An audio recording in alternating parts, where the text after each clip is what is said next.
বন্ধুদের আন্তরিক ভালোবাসা জানিয়ে মাধ্যমিক জীবন বিজ্ঞানের শর্ট কোশ্চেন আলোচনা করছি। আজকের যে ক্লাসটার ভিডিও ইউটিউবে আপলোড করা থাকবে এবং সেই সঙ্গে যে সেই কোশ্চেনটাও আপলোড করা থাকবে। কোশ্চেনগুলো তোমরা খাতাতে পরপর লিখে নেবে এবং ভিডিওটা শুনে তার উত্তরটাও লিখে নেবে, নিয়ে বাড়িতে প্র্যাকটিস করবে। 26টা কোশ্চেন থাকে এবং নির্দেশ অনুযায়ী 21টা পড়তে হয়। আমি 23টা কোশ্চেন আলোচনা করব, 2-1 থেকে 2-23 পর্যন্ত। আর যে 2024, 25 এবং 26 গত দিনের কোশ্চেনের মধ্যে এটা ছিল বলে আমার মনে পড়ছে, বা তার আগের দিনের কোশ্চেনে রিপিট হচ্ছে বারবার। এখন প্রশ্নগুলো দেখবে তোমরা 10টা পেজ যদি করো তাহলে দেখবে একই প্রশ্ন বারবার আসছে, এরকম জায়গাও অনেক। প্রথমেই চলে আসি 2-1, ভয় পেলে বুক ধরপড় করে এবং সেই সঙ্গে যে হরমোনটা বের হয় তার নাম অ্যাড্রিনালিন। তোমরা জানো অ্যাড্রিনালিনটা আপদকালীন হরমোন। ভয় পেলে, খুব রেগে গেলে, খুব দুঃখ পেলে, খুব আনন্দ পেলে এই হরমোনটা বের হয়ে সেই অবস্থা সামাল দিতে আমাদের সাহায্য করে। এই জন্য এটাকে বিপদকালীন বা আপদকালীন বা সংকটকালীন হরমোন বলা হয়। অযৌন জননের একক 2-2 অযৌন জননের একক। 2-1 হলো 2-2 অযৌন জননের একক কি? অযৌন জননের একক হলো রেণুবস্ফোর। অযৌন জননের একক রেণুবস্ফোর। নেক্সট 2-3 হচ্ছে বর্ণান্ধতা রোগটি জিন দ্বারা সৃষ্টি হয়, মানে প্রচ্ছন্ন জিন দ্বারা। এক্স ক্রোমোজোমে অবস্থিত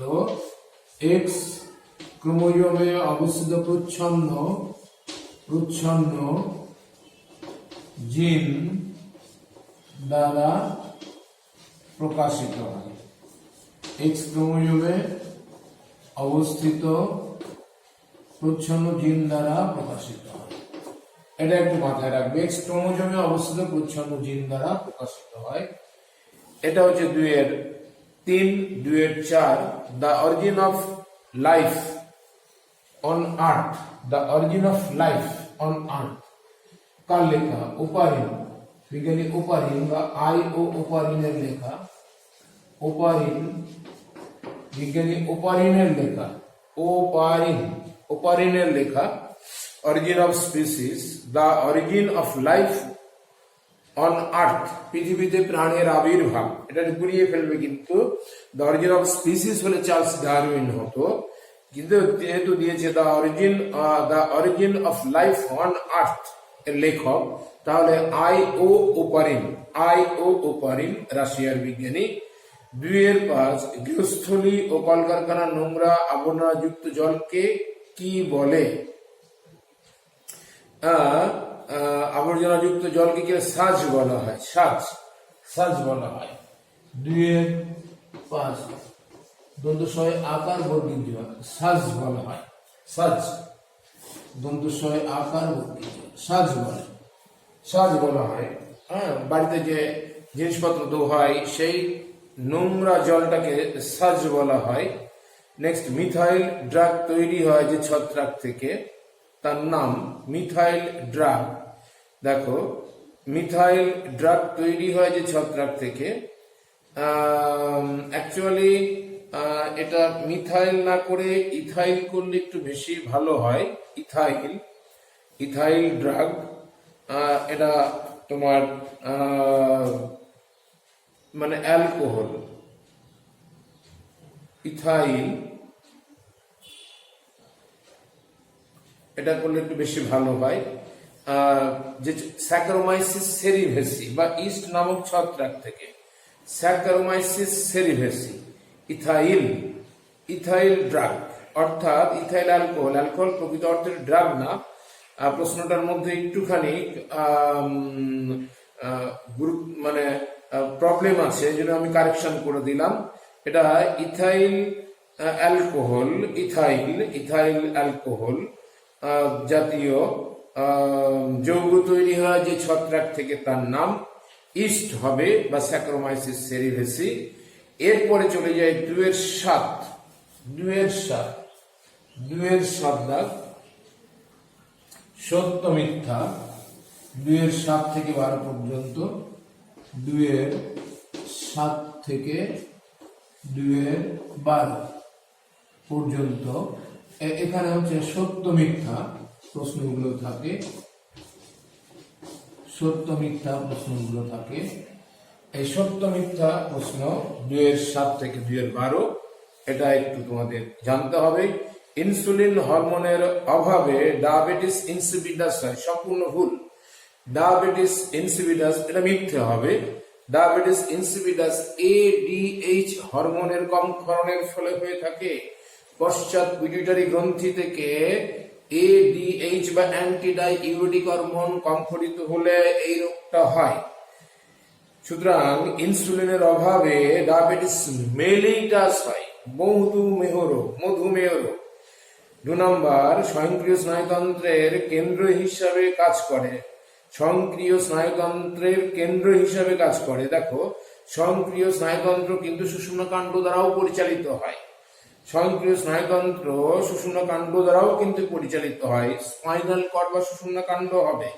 2-10, যৌন জননের একক হলো গ্যামেট। আচ্ছা, ইনসুলিন হরমোনের যে প্রশ্নটি বললাম ওটা হবে মিথ্যা। সুষুম্নাকাণ্ড স্বয়ংক্রিয় স্নায়ুতন্ত্রের কেন্দ্র হিসাবে কাজ করে, এটা সত্য। 2-9, ক্রোমোজোমের ক্রোমাটিডের প্রতিটি প্রান্তকে টেলোমিয়ার বলে। ক্রোমোজোমের প্রতিটি ক্রোমাটিডের প্রান্তকে টেলোমিয়ার। ক্রোমোজোমের প্রান্তদেশকে টেলোমিয়ার বলে, কিন্তু ক্রোমাটিড কিন্তু আবার শেষের দিকে অপত্য ক্রোমোজোম তৈরি করতে পারে অ্যানাফেজ দশাতে গিয়ে। সেজন্য এটা সত্য হলেই ভালো হয়, সত্য হবে। যৌন জননের একক হলো গ্যামেট, এটাও সত্য। ক্রোমোজোমের ক্রোমাটিডের প্রতিটি প্রান্তকে, এটা মিথ্যে করাই ভালো। ক্রোমোজোমের ক্রোমাটিডের প্রতিটি প্রান্তকে, এটা ফলস বা মিথ্যে করলে ভালো হয়, কারণ ক্রোমোজোম বলেনি, ক্রোমোজোমের ক্রোমাটিড বলেছে, তাহলে এটা মিথ্যে হয় ভালো। যৌন জননের একক হলো গ্যামেট, এটা সত্য, কারণ তোমরা জানো যৌন জননের একক গ্যামেট, যেটা পুংগ্যামেট এবং স্ত্রী গ্যামেট 2 রকমের হয়। তারা মিলিত হয়ে জাইগোট তৈরি করেন শিকের দ্বারা, এবং এই জাইগোট মাইটোসিস পদ্ধতিতে বিভাজিত হয়ে ভ্রূণ গঠন করে। সেটা উদ্ভিদের ক্ষেত্রে হলো উদ্ভিদ ভ্রূণ, প্রাণী হলো প্রাণী ভ্রূণ। 2-11, জীব বিবর্তনের অধ্যায়ে প্রোটোভাইরাসের উৎপত্তি হয় নিউক্লিয় প্রোটিন থেকে। প্রোটোভাইরাস নিউক্লিয় প্রোটিন থেকেই তৈরি হয়, একদম সত্য কথা, কারণ ভাইরাসের মধ্যে নিউক্লিক অ্যাসিড এবং প্রোটিন থাকে, এবং প্রোটোভাইরাস কিন্তু নিউক্লিয় প্রোটিন থেকেই তৈরি হয়। জলাভূমিকে প্রকৃতির বৃক্ক হিসাবে চিহ্নিত করা হয়। জলাভূমিকে প্রকৃতির কিডনি বলে। 100% সত্য। জলাভূমিকে প্রকৃতির কিডনি বলে 100% সত্য। যে প্রশ্নগুলো আলাপ আলোচনা করছি সেগুলো একটু ভালো করে দেখতে থাকবে। এই প্রশ্নগুলো বারবার কিন্তু রিপিট হচ্ছে। সত্য মিথ্যার মধ্যে জলাভূমিকে প্রকৃতির কিডনি হিসাবে গণ্য করা হয়, এটা সত্য হবে। নেক্সট চলে যাব হচ্ছে তোমার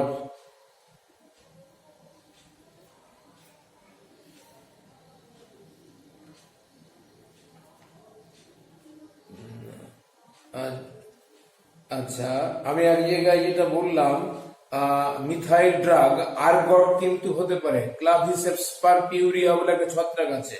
যদি মিথাইল ড্রাগ কথাটা থাকে 2-6 দাগটা একটু কারেকশন করে দিই। মিথাইল ড্রাগ আর্গট ক্লাভিসেপস পারপিউরিয়া ছত্রাক থেকে পাওয়া যায়। এই আর্গট কিন্তু মিথাইল ড্রাগের সঙ্গে তুলনা করা হয়। আর একটা প্রশ্ন এক জায়গায় ওটা মিথাইল ড্রাগ হিসাবেই থাকুক, কারেকশন করে দেওয়া যায়, ইথাইলটা না মিথাইল ড্রাগ হিসাবেই থাকুক। আর্গট ক্লাভিসেপস পারপিউরিয়া নামক ছত্রাক থেকে পাওয়া যায়। আর্গট হচ্ছে যৌগটার নাম। আর এখানে যে প্রশ্ন 2-11 2-11 ক্ষেত্রে অবশ্যই সত্য হবে। 2-11 আমি একটু আগে সত্যই বলেছি। আবার কারেকশন করে দিচ্ছি যে মিথাইল ড্রাগ তৈরি হয় যে ছত্রাক থেকে, তার নাম অ্যাকচুয়ালি আর্গট। আর্গট তো একটা ছত্রাকের নাম না, ক্লাভিসেপস পারপিউরিয়া বলে একটা ছত্রাক, তার থেকে আর্গট তৈরি হয়। সুতরাং ক্লাভিসেপস লিখলে বেশি ভালো হয়, কেউ যদি আর্গট লিখে তারও নাম্বার দিতে পারে। আর সত্য মিথ্যার মধ্যে যে অংশগুলো ছিল আলোচনা করে দিয়েছি 2-7 থেকে 2-12। এবার গ দাগে চলে যায়, বাম স্তম্ভের সঙ্গে ডান স্তম্ভ মেলানো, বীজপত্রের প্রকট বর্ণ। প্রকট বর্ণ দেখো হলুদ আছে, এটা হবে উত্তর, হলুদ। এফ দাগ। ফলের প্রকট বর্ণ, ফল মানে মটর গাছ দিয়েছে এটা, ফলের প্রকট বর্ণ। তার মানে আমরা এখানে নর্মালি আমরা সবুজ ধরবো। সবুজ ফলগুলো অ্যাকচুয়ালি প্রকট হয় ফলের ক্ষেত্রে। শুটি নর্মালি দেখবে যে কড়াইশুটি বা মটরশুটি সবুজ হয় নর্মালি। হৃৎপিণ্ড 4 প্রকোষ্ঠ যুক্ত, এখানে উত্তর হবে কুমির 4 প্রকোষ্ঠ যুক্ত। আচ্ছা, অগ্রপিটুইটারি থেকে নিঃসৃত হয় MSH। অগ্রপিটুইটারি থেকে গ্রোথ হরমোন বের হয়, গ্রোথ হরমোন। ই দাগের উত্তর হবে। পশ্চাৎ পিটুইটারি থেকে বের হয় ভেসোপ্রেসিন। তাহলে 2-13 বীজপত্রের প্রকট বর্ণ হবে, বীজপত্র বলেছে হলুদ হবে, আর ফলের শুটির বর্ণ সবুজ হবে।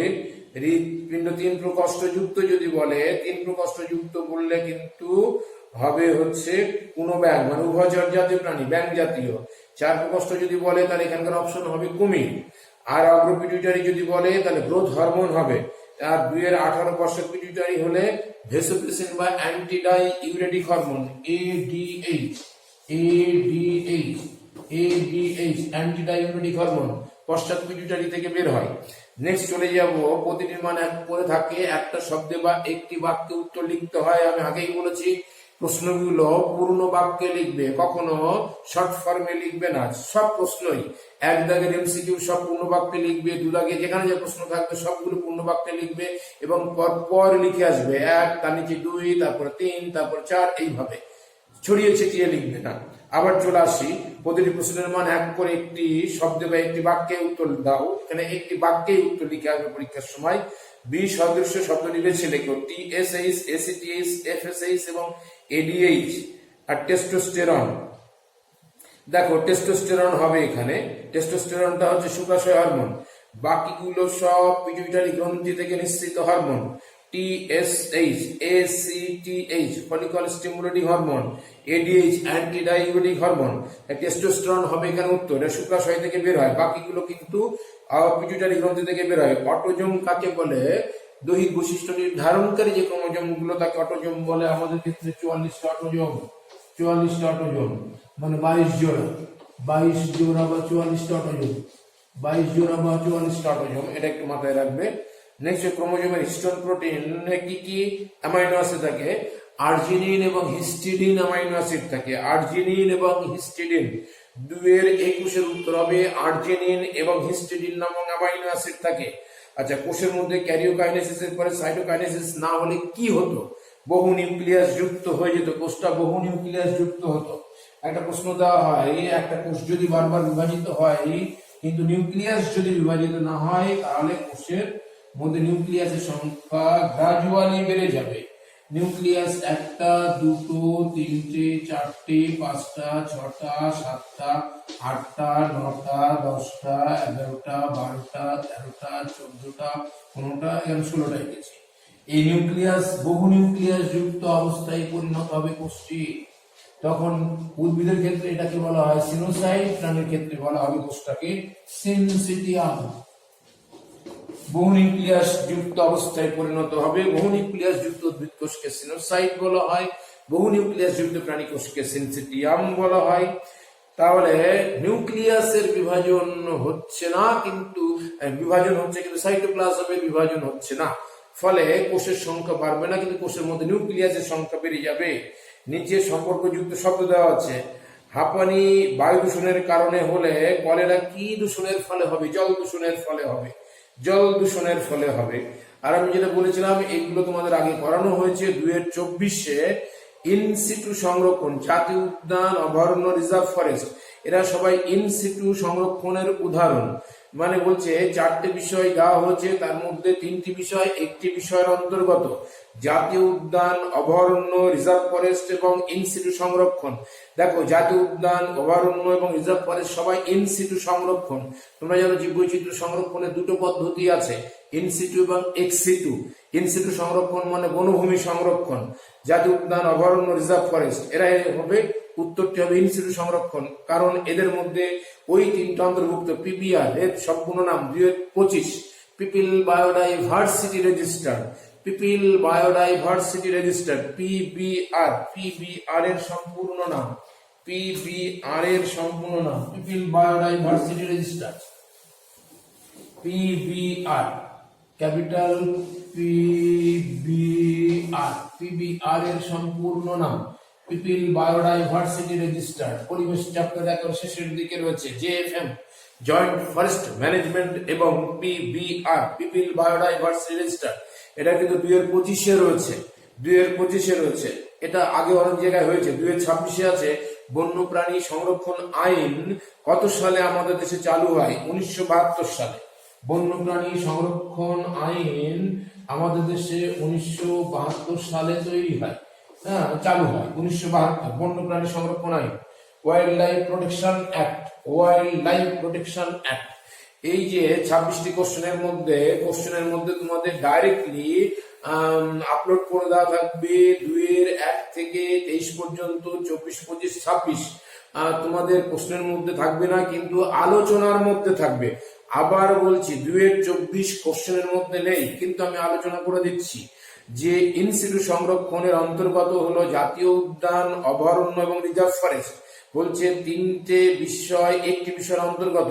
পিবিআর এর সম্পূর্ণ নাম 2025 পিবিআর, পিপল বায়োডাইভার্সিটি রেজিস্টার। 2026-এর প্রশ্নটি হচ্ছে বন্যপ্রাণী সংরক্ষণ আইন কত খ্রিস্টাব্দে আমাদের দেশে চালু হয়? 1972 সালে। এই যে 26টার মধ্যে 23টি কোশ্চেন ভিডিওতে আপলোড করে দেওয়া থাকবে, আর 3টে কোশ্চেন থাকবে না, অথচ আমি কিন্তু আলোচনা করে দিলাম এবং রিপিটেডলি আমি কোশ্চেন গুলো বলেছি। 2025, 2024 উত্তর হবে ইনসিটু সংরক্ষণ। 2025 পিবিআর এর পুরো কথাটি কি? People biodiversity register. বন্যপ্রাণী সংরক্ষণ আইন কত সালে আমাদের দেশে চালু হয়? 1972 সালে। তোমরা দেখো যে সবসময় একটা প্রশ্ন থাকবে যে 4টে নাম দেবে, তার মধ্যে 3টে একটি বিষয়ের অন্তর্গত। এরকম একটা প্রশ্ন প্রায় মাধ্যমিকে আসে এবং এটা একটা মডেল, প্রায় বলে না প্রতিবারই আসে, এটা একটা মডেল। তা আজকে যে অংশগুলো আলোচনা করলাম প্রতিটির মানে করে কোশ্চেন নাম্বার 2-এ যে 26টা কোশ্চেন থাকে সেই 26টি কোশ্চেনের অংশটা আলোচনা হলো। খাতাতে লিখে পূর্ণ বাক্যে উত্তরগুলো রেখে দেবে, মাঝে মধ্যে করবে। এরকম যদি 10টা পেজ করা যায় দেখা যাবে একই রকমের প্রশ্ন রিপিট হচ্ছে। সুতরাং একটু ভালো করে যে ক্লাসগুলো আমরা পড়াচ্ছি তোমরা সেগুলো নজর দাও। তাহলে আজকে এখানেই শেষ করছি। সবাই খুব ভালো থেকো, সুস্থ থেকো এবং সাবধানে থেকো।